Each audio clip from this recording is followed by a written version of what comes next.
Hello दोस्तों। तो देखिए बढ़ते हैं अगले क्वेश्चन की ओर। नेक्स्ट क्वेश्चन क्या है? भारत में सर्वप्रथम सोने के सिक्के किसने चलाए? तो अगला क्वेश्चन क्या है? भारत में सर्वप्रथम सोने के सिक्के किसने चलाए? तो देखिए इसका ऑप्शन है कुजुल कटफिसेसस, विम कटफिसेसस, कनिष्क और इनमें से कोई नहीं। तो इसका करेक्ट आंसर हो जाएगा, करेक्ट आंसर क्या हो जाएगा? विम कटफिसेसस। जो भारत में सबसे पहले सोने के सिक्के चलाए वो किसने चलाए? विमकट फिसेसिस ने। अब देखिए इनके बारे में बात कर लेते हैं। कुजुलकट फिसेसिस के बारे में बात कर लें। इसको कुषाण वंश का संस्थापक माना जाता है। कुषाण वंश का संस्थापक कुजुलकट फिसेसिस कौन था? कुषाण वंश का संस्थापक था। इसने तांबे के सिक्के चलाए। इसके तांबे के सिक्के जारी किए, तांबे के सिक्के जारी किए। महाराजाधिराज की उपाधि, महाराजाधिराज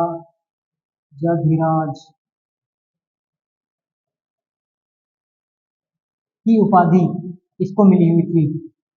ठीक है, महाराजाधिराज की उपाधि इसको, कुजुलकट फिसेसिस को महाराजाधिराज की उपाधि मिली हुई थी। ठीक है, उसके बाद बढ़ते हैं अगले को, आगे आगे की ओर बढ़ते हैं। ठीक है, उसके बाद है विमकट फिसेसिस। देखिए इसका जो करेक्ट आंसर है वो क्या है? विमकट फिसेसिस।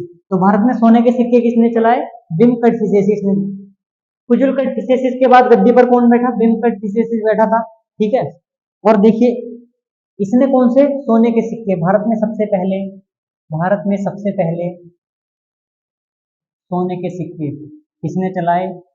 सोने के सिक्के इसने ही चलाए थे। ठीक है, उसके बाद ये सिक्कों पर क्या बना हुआ था? एक तरफ खरोष्टी लिपि, एक तरफ खरोष्टी लिपि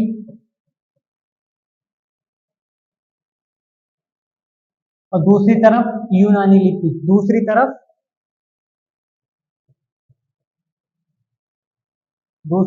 यूनानी लिपि लिखी हुई थी। ठीक है, एक तरफ जो सोने के सिक्के थे उन पर खरोष्टी लिपि और दूसरी तरफ क्या था? यूनानी लिपि लिखी हुई थी। ठीक है, उसके बाद देखिए, उसके बाद इसको क्या उपाधि मिली हुई थी? विमकट फिसेसिस को क्या महेश्वर की उपाधि मिली हुई थी? महेश्वर की उपाधि किसको? विमकट फिसेसिस को। किस चीज की उपाधि? विमकट विमकट फिसेसिस को महेश्वर की उपाधि मिली हुई थी। ठीक है, उसके बाद देखिए कनिष्क, कुषाण वंश का सबसे प्रतापी और शक्तिशाली राजा कौन था? कुषाण वंश का सबसे प्रतापी शक्तिशाली राजा कौन था? कनिष्क था। ठीक है, कनिष्क के बारे में थोड़ा पढ़ लेते हैं। कनिष्क के बारे में पढ़ लेते हैं। देखिए कनिष्क के बारे में पढ़ते हैं।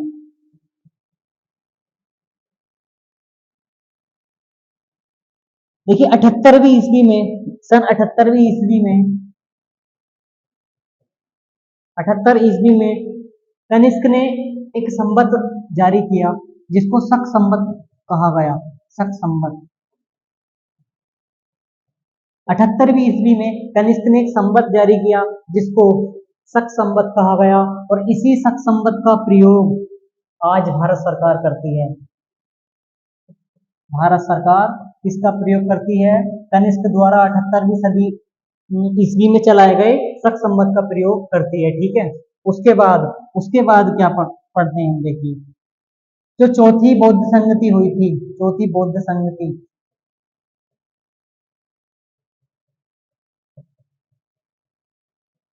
चौथी चतुर्थ बौद्ध संगति हुई थी, किसके काल में हुई थी? कनिष्क के काल में। ठीक है, कनिष्क के काल में। इसके जो अध्यक्ष थे, अध्यक्ष कौन थे चौथी बौद्ध संगति में? वसुमित्र अध्यक्ष थे। कौन? वसुमित्र। ठीक है, वसुमित्र अध्यक्ष थे और अश्वघोष उपाध्यक्ष। इसके उपाध्यक्ष कौन थे? अश्वघोष। अश्वघोष इसके उपाध्यक्ष थे। देखिए, और ये कहां पर हुई थी? जो चौथी बौद्ध संगति कनिष्क के काल में हुई थी, और कहां पर हुई थी? कुंडलवन कश्मीर। कुंडलवन कश्मीर में ये हुई थी। ठीक है, तो चौथी बौद्ध संगति हुई थी, अध्यक्ष वसुमित्र, उपाध्यक्ष अश्वघोष, कुंडलवन कश्मीर में हुई। और देखिए 78वीं ईस्वी में कनिष्क एक संवत चला था जिसको शक संवत का नाम दिया जाता है, और सख्त संगत का प्रयोग आज भारत सरकार करती है। ठीक है, उसके बाद उसके बाद बढ़ते हैं आगे। आगे क्या हुआ कनिष्क के काल में, आगे क्या हुआ? ठीक है, अब तक हमने इतना पढ़ा। चतुर्थ बौद्ध संगति हुई। ठीक है, अध्यक्ष बने वसुमित्र बने, उपाध्यक्ष कौन बने? देखिए बौद्ध काल कितनी बौद्ध संगति हुई है? टोटल 4 हुई हैं। ठीक है, तो चतुर्थ जो हुई किसके काल में हुई? अब देखिए एक शल्य चिकित्सक थे, आपने सुना होगा शल्य चिकित्सक, जिनको चरक कहा गया, जिनको चरक कहा गया, किसके दरबार में थे? कनिष्क के दरबार में थे। ठीक है, एक महान पंडित हुए हैं, एक महान पंडित हुए हैं जिनको नागार्जुन कहा जाता है, जिनको नागार्जुन कहा जाता है। किसके पीरियड में, किसके राज दरबार में आते थे? कनिष्क के दरबार में आते थे। अब देखिए वसुमित्र, अश्वघोष,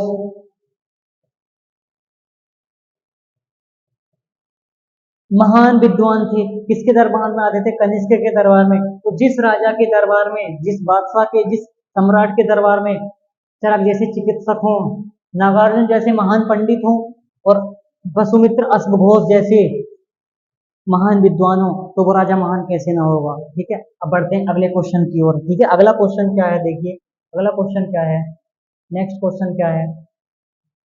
कहाँ गया नेक्स्ट क्वेश्चन? नेक्स्ट क्वेश्चन, अगला क्वेश्चन कहाँ गया? आ गया आ गया आ गया आ गया, अगला क्वेश्चन आ गया। ठीक है, चलो अगला क्वेश्चन आ गया। लो अगले क्वेश्चन की ओर बढ़ते हैं। अगला क्वेश्चन देख लीजिएगा एक बार, इसको रफ कर देते हैं, इसको रफ कर देते हैं। ठीक, इसको रफ कर देते हैं। नेक्स्ट क्वेश्चन बुला लेते हैं, एक मिनट एक बार रिवाइज कर लेते हैं हमने क्या क्या पढ़ा। देखिए आ गया ये नेक्स्ट क्वेश्चन, चंद्रगुप्त मौर्य के बाद गद्दी पर कौन बैठा? बहुत ही इंपॉर्टेंट क्वेश्चन है, देखिए इसके बारे में पढ़ते हैं। चंद्रगुप्त मौर्य के बाद गद्दी पर कौन बैठा? तो चंद्रगुप्त मौर्य के बाद बताइएगा, चंद्रगुप्त मौर्य के बाद गद्दी पर कौन बैठा था? बताइएगा, पढ़कर बताइएगा। Option A Bimbisara, option 2 Ashoka, option 3 Bindusara, option 4 Vishnugupta. देखिए करेक्ट आंसर इसका क्या हो जाएगा? इसका करेक्ट आंसर हो जाएगा बिंदुसार। चंद्रगुप्त मौर्य के बाद गद्दी पर कौन बैठा? बिंदुसार बैठा। और चंद्रगुप्त मौर्य के पुत्र का नाम था क्या? बिंदुसार। बिंदुसार किसका पुत्र था? चंद्रगुप्त मौर्य का। ठीक है, देखिएगा आप क्या पढ़ते हैं। चंद्रगुप्त मौर्य, इनके बारे में पढ़ते हैं। देखिए चंद्रगुप्त मौर्य जी, कहाँ गए मौर्य जी? आओ। 322 ईसा पूर्व से,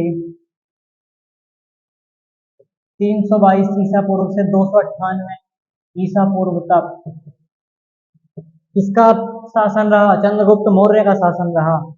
देखिए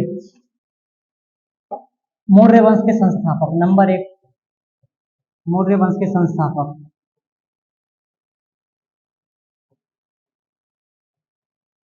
ठीक है, कौन थे? चंद्रगुप्त मौर्य।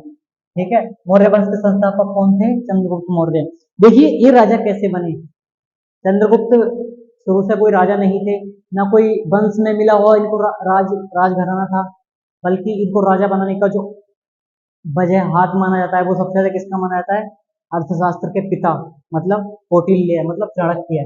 तो अर्थशास्त्र, हाँ अर्थशास्त्र के लेखक कौन है? एक और क्वेश्चन मिल गया इंपॉर्टेंट, अर्थशास्त्र के लेखक देखिए चाणक्य का भी यहाँ बात होगी, अर्थशास्त्र के लेखक कौटिल्य या चाणक्य?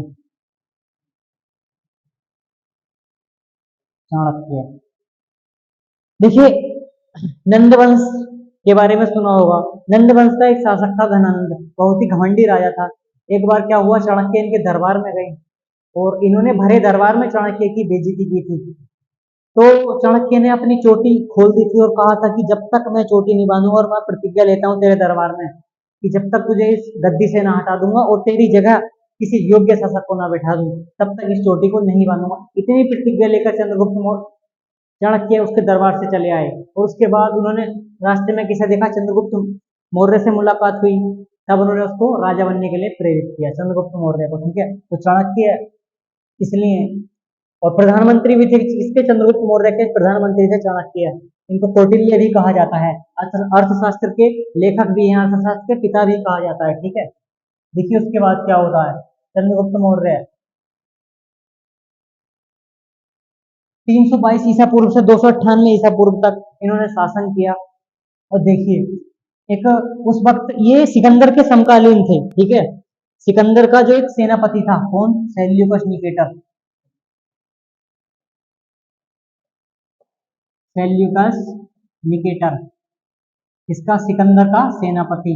ठीक है, सिकंदर का सेनापति कौन था, सेल्यूकस निकेटर।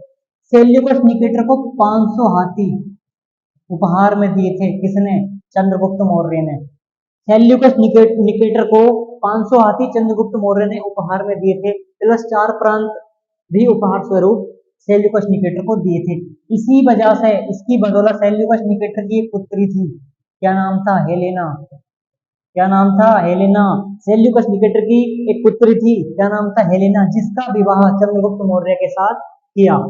किसने, सेल्यूकस निकेटर की एक पुत्री थी जिसका नाम था हेलेना, और हेलेना का विवाह चंद्रगुप्त मौर्य के साथ सेल्यूकस निकेटर ने कर दिया। अच्छा, सिकंदर के दो सेनापति थे, एक जल सेनापति, एक थल सेनापति। तो जल सेनापति का नाम क्या था, सिकंदर के जल सेनापति का नाम, सिकंदर के जल सेनापति का नाम निर्याकस, निर्याकस। ठीक है, और सिकंदर किसका बेटा था, शाह फिलिप का बेटा था, शाह फिलिप का बेटा था।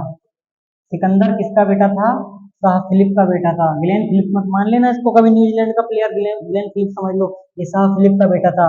और मैसेडोनिया का ये शासक था, मैसेडोनिया का शासक था।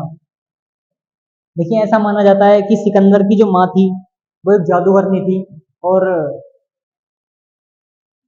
जादूगरनी थी, और ऐसा मानती है वो खुद कि सिकंदर शाह फिलिप की औलाद नहीं, बल्कि वो एक भगवान को पूजती थी, तो उस भगवान की औलाद बताती है सिकंदर को, ऐसा इस इतिहास में वर्णित है। लेकिन ऐसा कुछ नहीं है, शाह फिलिप का ही सिकंदर जो था पुत्र था। लेकिन सिकंदर की माँ जादूगरनी थी, तो वो मानती है कि नहीं, सिकंदर किसी और का बेटा है। ठीक है, तो ये भी माना जाता है। लेकिन सिकंदर किसका बेटा था, शाह फिलिप का, और मेसोडोनिया का रहने वाला था। सिकंदर और पोरस के बीच, सिकंदर और पोरस के बीच झेलम नदी के तट पर एक युद्ध हुआ, जिस युद्ध का नाम क्या, हाइडेस्पीज का युद्ध, या बितिस्ता युद्ध भी कहा गया। हाइडेस्पीज का युद्ध बहुत इंपॉर्टेंट, हाइडेस्पीज या सिंधु, झेलम नदी को, झेलम नदी को बितिस्ता नदी भी कहते हैं, तो इसको बितिस्ता का युद्ध भी कहा जाता है। सिकंदर ने एक अपने, सिकंदर के घोड़े का नाम था बहुकेफला, तो सिकंदर ने अपने घोड़े के नाम पर एक शहर भी बसाया। ठीक है, तो सिकंदर ने अपने घोड़े बहुकेफला, सिकंदर के घोड़े का नाम क्या था, बहुकेफला, तो अपने इसी घोड़े के नाम पर सिकंदर ने एक शहर भी बसाया।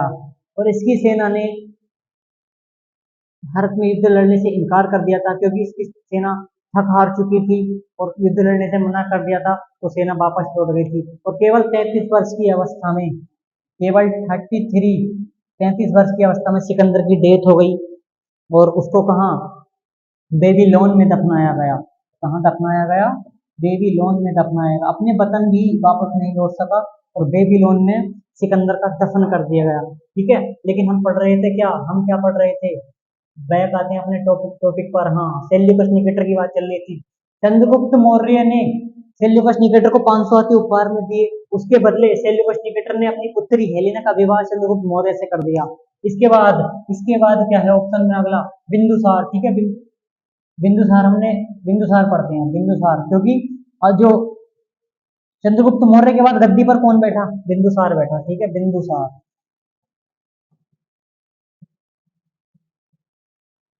298 ईसा पूर्व से 273 ईसा पूर्व तक किसका शासन रहा, बिंदुसार का शासन रहा। ठीक है, 298 ईसा पूर्व से 273 ईसा पूर्व तक किसका शासन रहा, बिंदुसार का शासन रहा। किसका पुत्र था, चंद्रगुप्त मौर्य का पुत्र था कौन? बिंदुसार। चंद्रगुप्त मौर्य का पुत्र कौन? बिंदुसार। ठीक है। अमित्रघात भी इसको कहा जाता है, किसको? बिंदुसार को। अमित्रघात इसको कहते हैं मित्र का, शत्रु का विनाश करने वाला। अमित्रघात का मतलब होता है शत्रु, दुश्मन का विनाश करने वाला।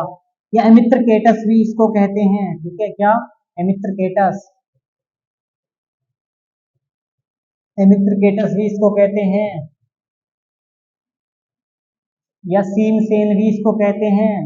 क्या इसकी उपाधि है? सीमसेन। या मद्रसार भी इसको कहते हैं, इसका उपनाम, इतने इसके उपनाम थे इसके बिंदुसार के। मद्रसार भी इसको कहते हैं। ये कहाँ मिलता है? वायु पुराण में मिलता है। ठीक है, मद्रसार कहाँ मिलता है? वायु पुराण में। बिंदुसार का मद्रसार नाम कहाँ मिलता है?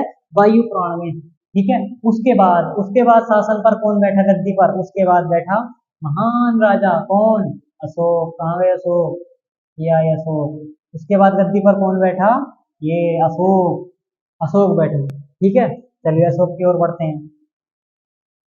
कहाँ तक पढ़ा हमने? 273। हाँ, 273। ठीक है, ठीक है, ठीक है। उसके बाद देखिए, चलिए उसके बाद आता है अशोक। 273 ईसा पूर्व से 273 ईसा पूर्व से 232 ईसा पूर्व तक शासन किसने किया? अशोक ने किया। ठीक है, अशोक ने किया। किसका पुत्र था? बिंदुसार का पुत्र था। अशोक किसका पुत्र था? बिंदुसार का पुत्र था। बिंदुसार की औलाद कौन था? अशोक। और इसका दादा कौन था अशोक का? चंद्रगुप्त मौर्य। ठीक है, चंद्रगुप्त मौर्य।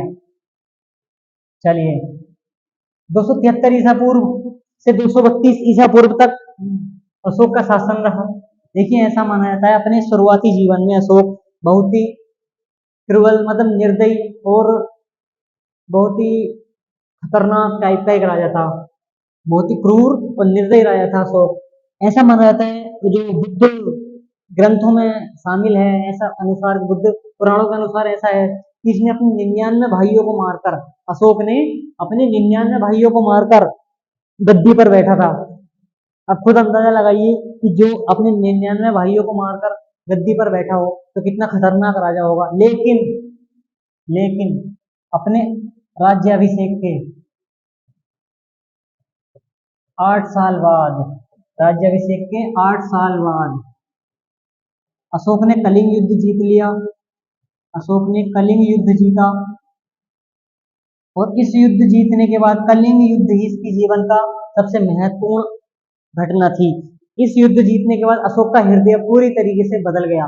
जब इसने इतना खून बहता देखा, युद्ध में इतने आदमियों, अपनी सेना को मरते देखा और इतना नुकसान हानि होते देखा, तो अशोक का हृदय पूरी तरीके से चेंज हो गया, बदल गया। और इसने कभी ना युद्ध लड़ने का वचन लिया। और इसके बाद ही ये पूरा बदल गया था और एक अच्छा राजा बन गया था। इसके बाद इसने बौद्ध धर्म अपनाया और अपने बेटा और बेटी जो संघमित्रा थी, उनको इन्होंने श्रीलंका बौद्ध धर्म का प्रचार करने के लिए भेज दिया था। ठीक है, तो हमने अब तक इतना पढ़ा और आई होप टॉपिक आपको समझ में आया होगा। मिलते हैं अगले टॉपिक में और अगले क्वेश्चनों के साथ, लेकिन ये क्वेश्चन आपको समझ में आए होंगे। तब तक के लिए जय हिंद।